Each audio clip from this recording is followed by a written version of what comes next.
Hello student, তোমরা যারা ক্যালকাটা ইউনিভার্সিটির আন্ডারে থার্ড সেমিস্টারের ছাত্রছাত্রী আছো এবং তোমাদের ইতিহাস সাবজেক্টটা পাস কোর্সে আছে, তোমাদের জন্য আজকের ক্লাসটা খুবই গুরুত্বপূর্ণ। আজকের ক্লাসে তোমাদের সিসি 3 পেপার থেকে একটি প্রশ্নের উত্তর নিয়ে আলোচনা করব। প্রশ্নটা কি আছে দেখো, ধর্মশাস্ত্র অনুযায়ী প্রাচীন ভারতে নারীর সম্পত্তির অধিকার ও বিবাহ ব্যবস্থার একটি চিত্র দাও। এই প্রশ্নটা 10 নম্বর বা 20 নম্বরে পরীক্ষায় আসতে পারে। তোমাদের জন্য খুবই গুরুত্বপূর্ণ একটি প্রশ্ন। অ্যান্সারটা তোমরা বুঝে নাও। প্রথমেই তোমাদের লিখতে হবে একটা ইন্ট্রোডাকশন অর্থাৎ ভূমিকা। সেখানে কি লিখবে দেখো, প্রাচীন ভারতে নারীর সামাজিক, অর্থনৈতিক এবং আইনি অধিকারগুলি ধর্মশাস্ত্র দ্বারা নিয়ন্ত্রিত ছিল, যা মূলত সমাজের বিভিন্ন স্তরের ওপর নারীদের ভূমিকা ও অবস্থান নির্ণয় করত। বিশেষ করে সম্পত্তির অধিকার এবং বিবাহ ব্যবস্থায় নারীদের স্থান ছিল সীমাবদ্ধ এবং নিয়মতান্ত্রিক। মনু সংহিতা, অত্রি সংহিতা এবং আরও কিছু ধর্মশাস্ত্র নারীদের ভূমিকা নির্ধারণের মূল ভূমিকা রেখেছে। এই ধর্মশাস্ত্রগুলিতে নারীদের সম্পত্তির অধিকার সীমিত ছিল এবং তাদের বিবাহের প্রথাগত নিয়মগুলো কঠোরভাবে অনুসরণ করা হতো। ধর্মশাস্ত্র অনুযায়ী নারীদের অবস্থান এবং সম্পত্তির অধিকার নিয়ে অনেক ঐতিহাসিক বিভিন্ন দৃষ্টিভঙ্গি তুলে ধরেছেন। প্রথমেই আছে দেখো সম্পত্তির অধিকার। সেখানে কি বলা হচ্ছে, প্রাচীন ভারতে নারীদের সম্পত্তির অধিকার অনেকটাই সীমাবদ্ধ ছিল এবং তা পুরুষতান্ত্রিক সমাজ কাঠামোর ওপর নির্ভর করত। সাধারণত নারীরা তাদের পিতামাতার থেকে সম্পত্তির উত্তরাধিকার লাভ করতে পারত না। তারা স্ত্রীধন নামে পরিচিত কিছু সম্পত্তির অধিকার পেত, যা তাদের বিবাহের সময় উপহার হিসাবে দেয়া হতো। স্ত্রীধন তাদের ব্যক্তিগত সম্পত্তি হিসাবে গৃহীত হলেও এর ওপর তাদের স্বামীরও কিছু অধিকার ছিল।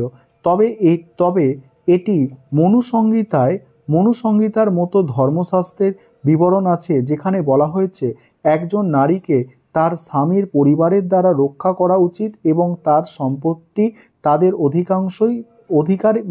তাদের অধিকারেই থাকা উচিত। ঐতিহাসিক ডক্টর আর.সি. মজুমদার মন্তব্য করেছেন, প্রাচীন ভারতে নারীরা সম্পত্তির অধিকার পুরোপুরি লাভ করতে পারেনি। স্ত্রীধন ছিল তাদের একমাত্র সম্পত্তি, যা ব্যবহারের অধিকার ছিল সীমিত। তবে গার্গী, মৈত্রী এবং অন্যান্য বিখ্যাত নারী ঋষিরা প্রমাণ করেন যে সমাজের প্রগতিশীল নারীদের ভূমিকা ছিল, যারা স্বাধীনভাবে আলোচনা করতেন এবং আধ্যাত্মিক ও দার্শনিক জ্ঞানে সমৃদ্ধ ছিলেন। কিন্তু তাদের সম্পত্তির অধিকারের ক্ষেত্রে কোনো পরিবর্তন দেখা যায়নি। মৈত্রীর সংলাপ এবং মৈত্রীর সংবাদ থেকে বোঝা যায় যে নারীদের অর্থনৈতিক ক্ষমতার সীমাবদ্ধতা সমাজে কিভাবে প্রতিষ্ঠিত ছিল। এবার হচ্ছে বিবাহ ব্যবস্থা। এবার বিবাহ ব্যবস্থাটা দেখে নাও। বিবাহ ব্যবস্থাটা আলোচনা করব তার আগে যে বিষয়টা তোমাদের বলার আছে, তোমাদের জন্য অনলাইন কোচিং ক্লাস চলছে। তোমরা যারা পেড ব্যাচে অ্যাডমিশন নিতে চাইছো বা স্টাডি মেটেরিয়াল পারচেস করতে চাইছো, এই নম্বরে যোগাযোগ করতে পারো 912300005218। এই নম্বরে তোমরা যোগাযোগ করে স্টাডি মেটেরিয়াল পারচেস করতে পারো বা পেড ব্যাচে অ্যাডমিশন নিতে পারো। চলো পরের অংশটুকু দেখে নাও, বিবাহ ব্যবস্থাটা কি আছে। বিবাহ ব্যবস্থা প্রাচীন ভারতে ছিল নারীদের জন্য সামাজিক ও ধর্মীয় কর্তব্য। এটি ছিল এমন একটি প্রতিষ্ঠান যা নারীকে পিতার পরিবার থেকে স্বামীর পরিবারে স্থানান্তর করত। অষ্টবিধি বিবাহ প্রথা অনুসারে বিবাহের বিভিন্ন ধরন থাকলেও অধিকাংশ ক্ষেত্রে নারীর সম্মতির বিষয়টি তেমন গুরুত্ব পেত না। মনুসংহিতা অনুযায়ী নারীদের পতিত ধর্ম পালন করতে বলা হয়েছিল।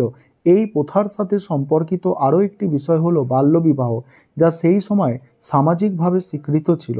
ঐতিহাসিক রমেশচন্দ্র দত্তের মতে প্রাচীন ভারতের বিবাহ ব্যবস্থা ছিল নারীর ওপর কঠোর এবং এটি নারীকে সামাজিকভাবে অধঃস্তন রাখার একটি কৌশল হিসাবে ব্যবহৃত হতো। তারপর দেখো, কিন্তু ধর্মশাস্ত্রের বাইরে কিছু সমাজে নারীদের বিবাহের স্বাধীনতা কিছুটা হলেও ছিল। বৈদিক যুগের কিছু স্রোতে পাওয়া যায় যে সেই সময় নারীরা স্বামী নির্বাচন করার স্বাধীনতা পেত।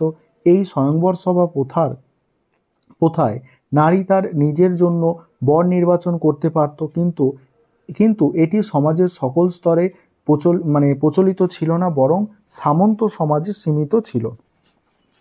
তারপর দেখো ঐতিহাসিকদের মতামত। এই ব্যাপারে ঐতিহাসিকবিদ রমিলা থাপরের মন্তব্য উল্লেখযোগ্য।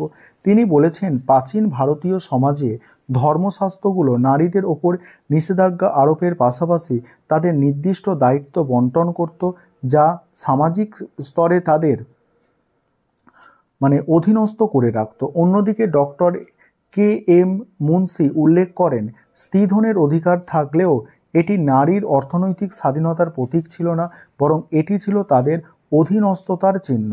তবে কিছু ঐতিহাসিক মনে করেন প্রাচীন ভারতের কিছু সমাজে নারীদের সীমিত হলেও কিছু স্বাধীনতা ছিল।